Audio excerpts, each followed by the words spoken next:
మనమంతా ఒకసారి దేవుడి దగ్గర నమ్మకాన్ని పోగొట్టుకున్నామా లేదా? లోకంలో పడి పోగొట్టుకున్నామా లేదా? పోగొట్టుకున్నాం. తిరిగి మరలా దేవుడు మనల్ని నమ్మాలి అంటే మన విశ్వాసం ఎంత గొప్పగా ఉండాలి, మన భక్తి ఎంత గొప్పగా ఉండాలి. మనం ఒక మాట ఇస్తే దేవుడికి నేను చేస్తానో నేను ఇస్తానో, దేవుడికి గనక మాట ఇస్తే ఆ మాట మీద ఎంత ఉన్నతంగా మీరు నిలబడాలి. నమ్మాలి దేవుడు మిమ్మల్ని, నన్ను.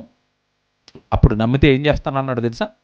నా సేవకులుగా మలుచుకుంటాను, నా సేవనప్పగిస్తాను, నా పనివాళ్ళుగా వాళ్ళని వాడుకుంటాను.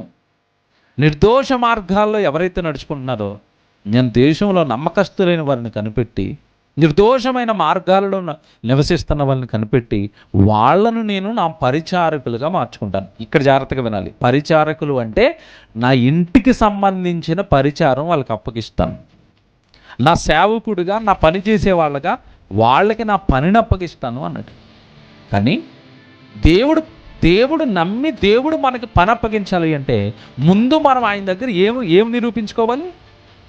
నమ్మకత్వం.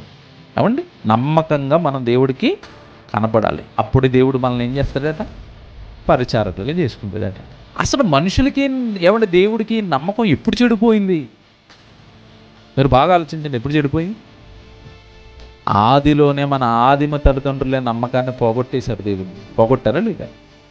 ఈ బ్రతుకులు ఏమండి ఎప్పుడైతే సర్వనాశనం అయిపోయాయో ఇంకా ఆయనకు కోపం వచ్చేసిందండి. కోపం వచ్చేసి నరులను, ఏమంటే కింద 5వ వచనం మీరు చదువుకుంటారు చాలాసార్లు, ఈ నరులను చేసినందుకు యెహోవా హృదయములో సంతాపము నొందాడు. ఎందుకు చేశాను రా ఈ మనుషులని బాధపడిపోయి, వారు తమ మార్గాలు చెరిపేసుకున్నారంటాడు. కిందకి వెళ్ళేసరికి 5, 6, 7 వచనం చదువుకునేసరికి ఇంకా దేవుడికి వచ్చిందండి కోపం.